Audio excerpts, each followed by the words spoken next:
O nosso estudo de hoje é a lição 9 do livro Alma e Luz, e tem por título Com um Beijo. E logo que chegou, aproximou-se dele e disse-lhe, Rabi, Rabi, e beijou-o. Marcos, capítulo 14, versículo 45. Ninguém pode turvar a fonte doce da afetividade em que todas as criaturas se descedentam sobre o mundo. A amizade é a sombra amiga da árvore do amor fraterno. Ao bálsamo de sua suavidade, o tormento das paixões atenua os rigores ásperos. É pela realidade do amor que todas as forças celestes trabalham. Com isso, reconhecemos as manifestações de fraternidade como revelações dos traços sublimes da criatura. Um homem estranho, a menor expressão de afeto, é um ser profundamente desventurado. Mas aprendiz algum deve olvidar quanta vigilância é indispensável nesse capítulo. Jesus, nas horas derradeiras, deixa uma lição aos discípulos do futuro. Não são os inimigos declarados de sua missão divina que vêm buscá-lo em Getsemane. É um companheiro amado. Não é chamado à angústia da traição com violência. Sente-se envolvido na grande amargura por um beijo. O Senhor conhecia a realidade amarga, conhecera previamente a defecção de Judas. É assim que me entregas? Falou ao discípulo. O companheiro frágil perturba-se e treme. E a lição ficou gravada no Evangelho, em silêncio, atravessando os séculos. É interessante que não se veja um sacerdote do templo, adversário franco de Cristo, afrontando-lhe o olhar sereno ao lado das oliveiras contemplativas. É um amigo que lhe traz o veneno amargo. Não devemos comentar o quadro em vista de que quase todos nós temos sido frágeis mais que Judas, mas não podemos esquecer que o Mestre foi traído com um beijo. Essa lição é uma lição grave para a gente analisar. Eu tenho um amigo espírita, palestrante também, que ele, nos momentos de lazer, ele usa uma frase de brincadeira, mas que tem um fundo muito grande de verdade. Jargão popular, uma linguagem bem vulgar até. Ele fala assim, não é o inimigo que te coloca em furado, normalmente é o amigo que te coloca em furado. Né? E é interessante que a gente para analisar até essas técnicas de lutas e técnicas, às vezes, né, a gente para analisar as guerras, as derrocadas de um determinado povo, elas começam com as alianças feitas de maneira equivocada.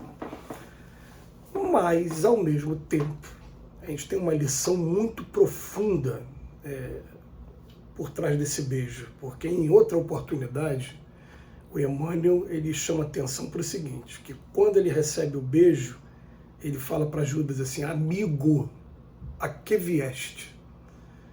Então, ele, até o último momento, ele chama Judas de amigo, e a gente sempre que vai falar desse tema, a gente lembra que Humberto de Campos, através da psicografia de Chico Xavier também, ele traz uma informação bastante curiosa quando ele diz que Jesus, depois de ter sido martirizado, a primeira coisa que ele faz é descer até a região onde Judas se encontrava após ter se suicidado para amparar, para prestar os primeiros socorros ali a Judas. Então, a gente não consegue imaginar de forma alguma Jesus guardando mágoa de quem quer que seja. E a gente sempre vai falar desse tema também, a gente lembra que é uma traição que merece muita consideração, muito estudo, muita releitura dos conceitos que se pregam, porque, em primeiro lugar, Judas era o discípulo mais politizado, mais incomodado com o poderio romano e também com a influência do Templo de Jerusalém na época, em cima do povo, que pagava imposto 3 vezes, um para o Templo de Jerusalém, um para o governo local e um para o Império Romano como um todo. Então, Judas era muito incomodado com aquilo, ele viu Jesus secar uma figueira um pouco antes. Então, ele, na cabeça dele, com toda certeza, falou, se eu entregar Jesus para os nossos inimigos políticos, pode ser que ele seque também o Herodes, seque também o Pôncio Pilatos. Foi uma leitura equivocada e que teve o seu preço. Mas o que fica aqui de lição para a gente é que, olha, não são os inimigos declarados de sua missão divina que vêm buscá-lo em Getsemane. É um companheiro amado. Ele não é chamado à angústia da traição também com violência, não. tá? Sente-se envolvido com um beijo.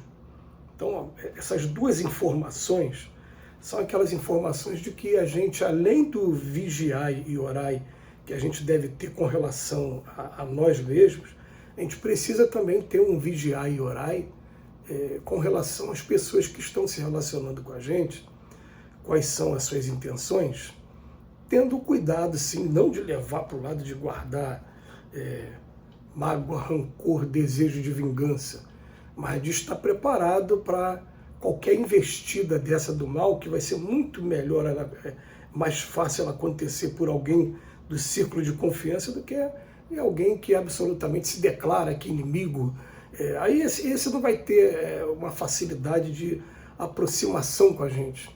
Então, na verdade, a melhor maneira, né, isso aqui está sendo uma coisa ardilosa, está sendo através daquele que tem confiança, que desperta a sua confiança. E o Emmanuel vem chamar a nossa atenção na lição de hoje, porque ele fala assim, a amizade, ela é o nosso maior patrimônio aqui na Terra. E nós aprendemos isso até com o Chico Xavier, através de um vídeo que a gente consegue ver aí no YouTube. Ele fala assim, os livros não me trouxeram dinheiro, mas eles me trouxeram aquilo que eu considero muito acima do dinheiro, que é a amizade de muitos amigos, um verdadeiro tesouro que eu carrego comigo. E a gente parando para analisar, o Chico Xavier ele ganhava pouco mais do que um salário mínimo, e todas as vezes que ele precisou de internação, foram os amigos, né, as pessoas que ele fez a diferença, que foram ali para socorrer de alguma maneira. E a gente vai perceber que são esses mesmos amigos, aqueles que realmente te amam mesmo, que vão estar preocupados com você no momento que você desencarnar, vão te dar a mão no primeiro momento, vão te ajudar, porque amigo, quando é amigo de verdade, ele é amigo em todas as horas. Então, reconhecemos as manifestações de fraternidade como revelações dos traços sublimes da criatura. E muitas das vezes até, o amigo ele pode se equivocar do que ele acha que vai ser o bom para você, quando na verdade não vai ser o bom. Que é o caso aqui perfeito para a gente encaixar como luva aqui.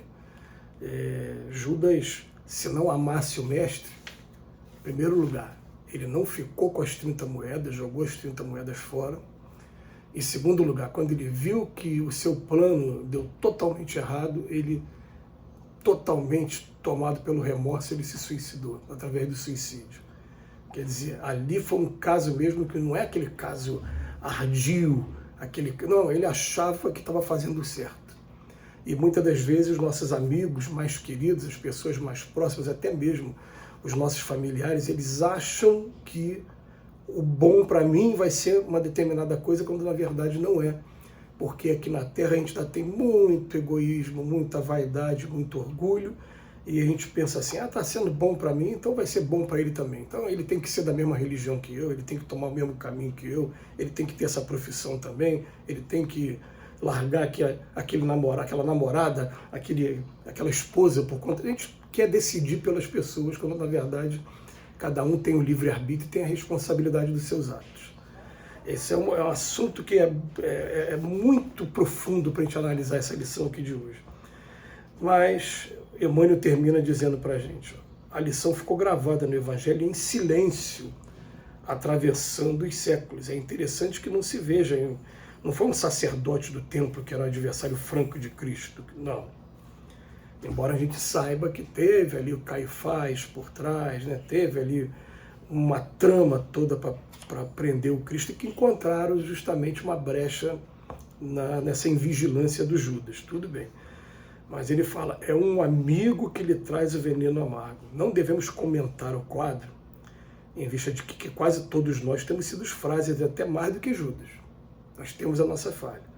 Mas não podemos esquecer nunca que o mestre foi traído com um beijo, relação de confiança. A gente encerra aqui lembrando que no capítulo 14 do Evangelho, no texto 9, ingratidão dos filhos, o Espírito Santo Agostinho faz a seguinte observação. A gente vê espíritos que vão corajosos enfrentar a prova da miséria, mas que sucumbem quando a prova atinge o coração.